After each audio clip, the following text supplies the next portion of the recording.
My family secretly excluded me from my niece's birthday party because my dad convinced everyone I was a negative influence. I found out through social media and cut all contact. Months later, when they all lost their jobs and went broke, they suddenly wanted me back, but only for my money. So this just happened last weekend, and I'm still processing everything, but I think I need to share this story because it's absolutely insane. Don't even know where to start, but basically, my entire family just imploded over something that should have been simple, and now I'm questioning everything I thought I knew about these people. My name is Marcus, and I'm 28 years old. I work in IT for a mid-sized company, and I've been living on my own for about 6 years now. I thought I had a pretty normal relationship with my family until this whole situation blew up, and now I'm realizing that maybe things weren't as normal as I thought. My family consists of my dad, Gerald, who's 53 and works as a supervisor at a manufacturing plant. He's always been this really controlling guy who thinks he knows what's best for everyone, but he usually keeps it to family business. My mom, Janet, is 51, and she works part-time at a doctor's office doing administrative stuff. She's generally the peacekeeper in the family, always trying to smooth things over when there's conflict. Then there's my older brother, Ryan, who's 31 and married to this woman named Stephanie. They have 2 kids, Emma, who's 8, and Tyler, who's 6. Ryan works in construction and makes decent money, but he's always been kind of irresponsible with finances. Stephanie works as a hairstylist, and she's actually pretty cool most of the time, but she can be dramatic when she wants to be.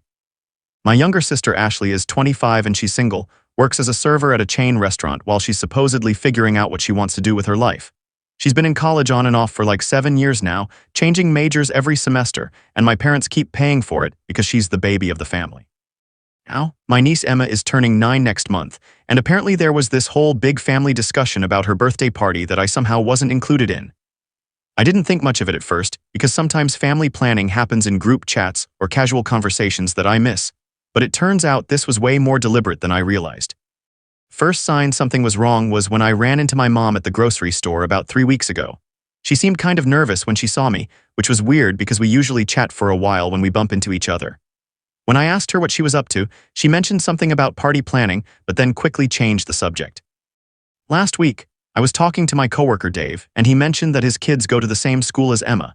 He said something about how excited his daughter was about being invited to Emma's birthday party at some indoor adventure park. I was confused because this was the first I'd heard about the party location or any specific details. So I called Ryan to ask about the party plans, figuring maybe I'd missed a text or something. Conversation was really weird. He seemed surprised that I was asking, and he kept giving me these vague answers about how they were still working out the details. When I offered to help with planning or costs, he said they had it handled and that I shouldn't worry about it. That's when I started to get suspicious. In our family, birthday parties are usually big collaborative efforts. Everyone contributes something, whether it's money, food, decorations, or help with setup. For me to be completely out of the loop was really unusual, especially for Emma's birthday since I'm her uncle and I usually spoil her pretty good. I decided to do a little investigating. I checked Stephanie's social media, and sure enough, there were posts about party planning, venue bookings, and even a post asking for RSVP confirmations. The party was scheduled for the following Saturday at this really nice indoor adventure place that probably cost a fortune to rent out. What really got me was seeing all the family members commenting on these posts, offering to bring food, asking about gift registries, basically all the normal family party coordination stuff. Everyone was involved except me. My parents, my sister Ashley, even my dad's brother Uncle Tony and his family were all in the loop. So I called Ashley to see what she would tell me. I played it casual, just asking what she was up to this weekend. She started to say she was busy with family stuff, then caught herself and said she had to work. When I pressed a little more, she got flustered and said she had to go. At this point, I was pretty hurt and confused. Couldn't figure out what I'd done wrong or why I was being excluded from my niece's birthday party. Emma and I have always had a great relationship. I'm the uncle who takes her to movies, buys her books, helps her with science projects when Ryan can't figure them out. The idea that I wouldn't be invited to her birthday party was just incomprehensible to me. I decided to confront the situation head-on. I called Ryan and told him straight up that I knew about the party and wanted to know why I wasn't invited. The conversation that followed was probably one of the most shocking of my entire life. Ryan was quiet for a long time, and then he said that the family had decided it would be better if I didn't come to the party. When I asked why, he said that Dad had concerns about my influence on the kids. Asked what the hell that was supposed to mean, and Ryan said that Dad thought I was too negative and that I brought down the mood at family gatherings. I was completely blindsided. Too negative? I'm probably the most easygoing person in our family. I don't start drama, I don't get into political arguments, I don't cause problems. If anything, I'm the one who tries to keep things light when family tensions start building. Then Ryan said something that made everything click into place. He said that Dad was particularly concerned about me being around the kids because I don't have a family of my own and I might make them feel bad about their family situation. Apparently, my dad had convinced everyone that my being single and childless at 28 was somehow a negative influence on Emma and Tyler. The more Ryan talked, the more ridiculous it got. According to my father, I was bitter about not being married, I was jealous of Ryan's family, and I had been making subtle comments that undermined traditional family values. None of this was true, but apparently this narrative had been building in my dad's head for months, and he'd convinced the rest of the family to go along with it. Ryan said that initially Mom and Stephanie had pushed back against excluding me, but Dad had been really insistent. He'd apparently said that this was his granddaughter's party and he had the right to decide who should be there. He'd convinced them that it would be better for everyone, especially the kids, if I just sat this one out. I asked Ryan if he agreed with Dad's assessment of me, and there was this long pause. Finally, he said that he didn't necessarily agree, but that he didn't want to cause family drama over a birthday party. He said that sometimes it was easier to just go along with Dad than to fight him on everything. That's when I realized that my entire family had basically voted me out of a family event based on some completely fabricated narrative that my father had created. All decided that it was easier to exclude me than to stand up to him, even though none of them actually believed his reasons were valid. I was so angry I could barely speak. I told Ryan that this was completely unacceptable, that you don't just uninvite family members from important events based on made-up concerns. I said that if this was how the family was going to operate, then maybe I needed to reconsider my relationship with all of them. Ryan started backtracking, saying that maybe they could still figure something out, that maybe I could come for just part of the party, but I told him it was too late for that. The damage was done. They'd made their decision and now I was making mine. I spent the next few days thinking about the situation and getting angrier and angrier. The more I thought about it, the more I realized that this wasn't really about the birthday party. This was about my father's need to control family dynamics and everyone else's willingness to enable him rather than stand up for what was right. I started thinking back to other family situations where I'd felt excluded or dismissed, and I began to see a pattern. Family vacation planning that happened without my input. Holiday celebrations where my schedule wasn't considered. Important family news that I heard secondhand instead of being told directly. I'd always attributed these things to simple oversight or poor communication, but now I was wondering if there was something more deliberate going on. The birthday party was on Saturday, and I spent that day doing something I'd never done before. Decided to investigate just how deep this family conspiracy went. I went through my social media, my text messages, even my email, looking for evidence of how I'd been systematically excluded from family planning and decision-making. What I found was pretty eye-opening. There were group chats that I wasn't included in. There were family Facebook groups that I'd never been added to.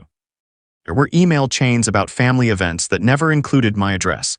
It was like they'd created this whole parallel family communication system that deliberately left me out.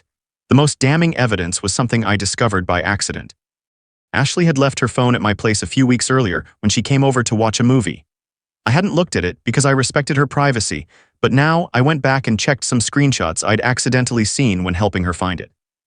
Messages were from about 6 months ago, and they were discussing family Christmas plans. My dad had written a long message about how I always seemed unhappy at family gatherings and how maybe they should start having smaller, more intimate celebrations. He said that I brought negative energy to family events and that everyone would probably have more fun without me there. The responses from my siblings were what really hurt. Ryan had agreed that I could be a downer sometimes. Ashley had said that I always seemed judgmental about their life choices. Even my mom had chimed in to say that maybe Dad had a point about keeping things simple. None of them had defended me. None of them had pointed out that maybe if I seemed unhappy at family gatherings, it might be because I was picking up on the fact that they didn't really want me there. None of them had considered that maybe their perception of me was colored by Dad's constant negativity about my life choices. That's when I realized that the birthday party wasn't an isolated incident. It was just the most obvious example of something that had been going on for a long time. My family had gradually been pushing me out of their lives, and I'd been too trusting to notice. So I decided to do something that I'd never done before. I decided to give them exactly what they apparently wanted.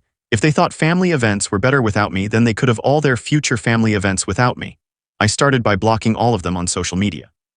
And I removed myself from any group chats that I was still part of. I deleted their numbers from my phone and blocked their calls. I wanted to make it clear that if they didn't want me to be part of the family, then I wasn't going to force my presence on them. The reaction was swift and dramatic. Within hours of me blocking everyone, I started getting calls from numbers I didn't recognize.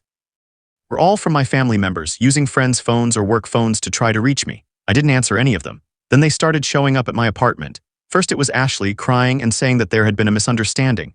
Then it was my mom begging me to call her back so they could work things out.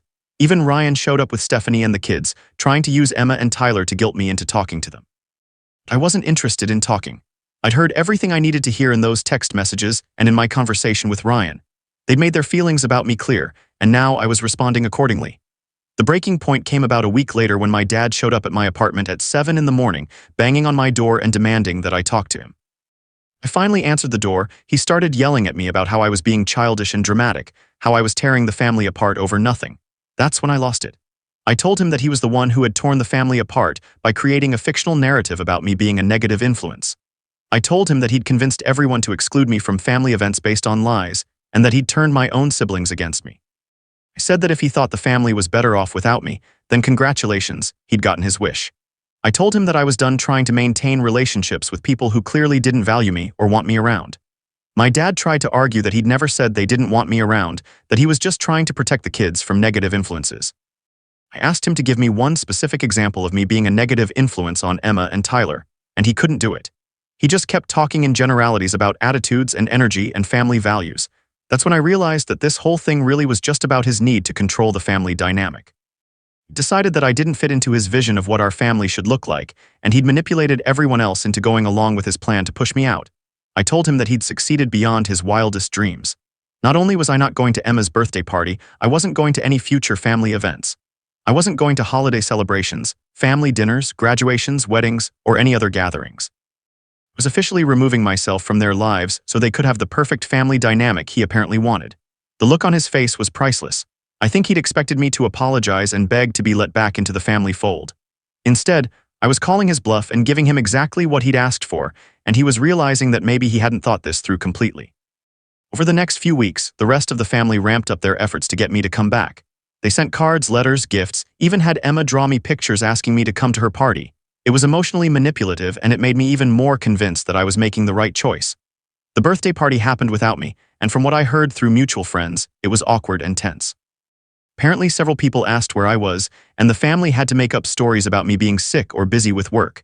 Emma kept asking why Uncle Marcus wasn't there, which made everyone uncomfortable.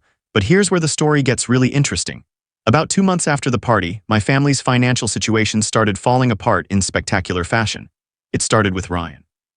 Construction company he worked for lost a major contract and had to lay off about half their crew, including him. This was particularly bad timing because Stephanie was already working reduced hours due to some health issues, and they'd just taken out a loan to buy a new truck that Ryan needed for work. Then Ashley got fired from her restaurant job for showing up late too many times. She'd been struggling with some personal issues and had been unreliable, but she'd been counting on that income to pay for her college classes and her share of the rent in the apartment she shared with 2 roommates. My parents' situation was even worse. The manufacturing plant where my dad worked announced that they were shutting down operations and moving production overseas. Dad was going to lose his job in 3 months, and at 53 he was worried about finding comparable employment. Mom's part-time job at the doctor's office barely paid enough to cover their utilities. The perfect storm hit when my dad's brother Tony, who had been helping to support my grandparents, lost his job around the same time. Suddenly, there were multiple people in the extended family who needed financial help, and nobody had any money to spare. That's when they remembered that I had a stable job, a decent savings account, and no family obligations of my own. The first approach came from my mom. She managed to get through to me by calling from her work phone, and she launched into this whole sob story about how difficult things were for everyone. She said that the family was going through the hardest time they'd ever experienced, and that they needed to stick together and help each other out. She asked if I could help Ryan and Stephanie with their mortgage payment since Ryan was out of work. She said it would just be temporary, just until he found another job. When I didn't immediately respond, she started crying and saying that she didn't know what they were going to do. I listened to her whole sob story, and then I asked her a simple question. Did you think about asking for my help before you decided I was too negative to be around the kids? There was this really long silence, and then she started trying to explain that the birthday party thing was just a misunderstanding, that Dad had overreacted, and that nobody really wanted to exclude me from anything. She said they'd all realized they'd made a mistake and that they wanted to make things right. I told her that I found it very convenient that they'd suddenly realized their mistake right around the time they needed money from me. I said that if they'd really thought it was a mistake, they would have apologized weeks ago, not waited until they needed financial help. Mom got defensive and said that the two things weren't related, that they'd been trying to reach out to me for weeks to apologize. I reminded her that their attempts to reach out had consisted of showing up at my apartment to guilt trip me, not actual apologies or acknowledgement of what they'd done wrong. The conversation ended with her hanging up on me when I told her I wasn't interested in helping people who had made it clear they didn't want me in their lives. But that was just the beginning. Over the next few days, I got calls from everyone. Ashley called crying about how she was going to lose her apartment and have to move back in with our parents. Ryan called asking for help with his truck payment. Even Stephanie called, which was particularly bold considering she'd been part of the decision to exclude me from her daughter's birthday party. The most pathetic attempt came from my dad. He actually showed up at my workplace, which was completely inappropriate and embarrassing. He cornered me in the parking lot and launched into this whole speech about family obligations and how blood is thicker than water. I told him that if blood was so important, maybe he should have thought about that before he convinced everyone to cut me out of family events. He said that he couldn't have it both ways. He couldn't treat me like I wasn't really part of the family and then expect me to act like family when it was convenient for him. Dad got angry and started yelling about how I was being selfish and vindictive. He said that I was punishing innocent people for something that wasn't their fault. I asked him whose fault it was exactly, and he couldn't give me a straight answer. That's when I realized that he still didn't understand what he'd done wrong. In his mind, he'd been justified in excluding me because of his made-up concerns about my influence on the kids. The fact that his concerns were completely baseless didn't matter to him. He still thought he'd been right to manipulate the family into going along with his plan. I told him that I wasn't being vindictive, I was just accepting the reality that they'd created. They'd made it clear that they didn't value me as a family member, so I was responding accordingly. If they wanted to treat me like a stranger, then they shouldn't be surprised when I acted like one. The breaking point came when they tried to use Emma to manipulate me. Ashley brought her to my apartment building and had her knock on my door. I answered. Emma was standing there with tears in her eyes, asking why I didn't come to her birthday party and why I didn't want to be her uncle anymore. I was absolutely furious. Using a child to emotional manipulate someone is about as low as you can go, and the fact that they were willing to confuse and upset Emma just to try to get money from me showed me exactly what kind of people I was dealing with. I knelt down to Emma's level and told her that I loved her very much, but that sometimes adults have disagreements that are complicated to explain. I said that her parents and grandparents had made some decisions about our family that meant we couldn't spend time together right now, but that it wasn't her fault and it didn't mean I didn't care about her. I looked at Ashley and told her that if she ever used Emma to try to manipulate me again, I would call child services and report her for emotional abuse. I said that dragging a child into adult conflicts was unacceptable and that if they couldn't find a way to solve their problems without involving the kids, maybe they weren't fit to be parents. Ashley started crying and saying that she was desperate, that she didn't know what else to do. I told her that maybe she should have thought about that before she agreed to exclude me from family events based on lies. That was 4 months ago, and I haven't spoken to any of them since. I heard through mutual friends that Ryan eventually found another job, but it pays significantly less than his previous one. Ashley had to move back in with our parents, which I'm sure is a nightmare for everyone involved. Dad found part-time work at a hardware store, but he's making about half of what he was before. The really ironic part is that their financial problems probably would have been manageable if they'd maintained a relationship with me. I wouldn't have minded helping out family members who were going through a rough patch, but they'd made it clear that I wasn't really family, so I treated them accordingly. I've actually been happier these past few months than I've been in years. I didn't realize how much energy I was spending trying to maintain relationships with people who didn't really want me around. Without that constant low-level stress and rejection, I've been able to focus on my own life and my own goals. I joined a hiking club and made some new friends. I started taking photography classes. I've been dating someone new who actually appreciates my company and doesn't think I'm a negative influence on anything. It's amazing how much better life gets when you stop trying to force relationships with people who don't value you. The few mutual friends who know the whole story have been pretty supportive. Most of them said they'd noticed that my family seemed to take me for granted and that they weren't surprised that things had eventually blown up. A couple of them said they'd been in similar situations with their own families and that cutting contact was the best decision they'd ever made. I don't know if I'll ever have a relationship with my family again. Part of me thinks that if they ever genuinely apologized and acknowledged what they'd done wrong, I might be open to rebuilding something. I'm not holding my breath. People like my dad don't usually admit when they're wrong, and the rest of my family has shown that they're more interested in avoiding conflict than standing up for what's right. Sometimes people ask me if I regret cutting contact with my family, and the honest answer is no. I regret that it came to this, and I wish they'd been better people, but I don't regret refusing to be treated like a second-class family member. Everyone deserves to be surrounded by people who value and respect them, and life is too short to waste on relationships that make you feel bad about yourself. So that's my story. My family decided they were better off without me, and it turned out I was better off without them too. Sometimes the trash takes itself out, and sometimes you have to take yourself out of the trash. Either way, I'm in a much better place now than I was when I was trying to force relationships with people who clearly didn't want me around. The funniest part? I found out through a mutual friend that they're planning Emma's 10th birthday party now, and apparently there's been a lot of discussion about whether they should try to invite me again. According to my friend, they're arguing about whether I'd be willing to help pay for it. I hope they have a great party, I really do. But they'll be having it without me, just like they wanted. They got exactly what they asked for, and now they have to live with the consequences. That's what happens when you mistake someone's kindness for weakness and their presence for granted.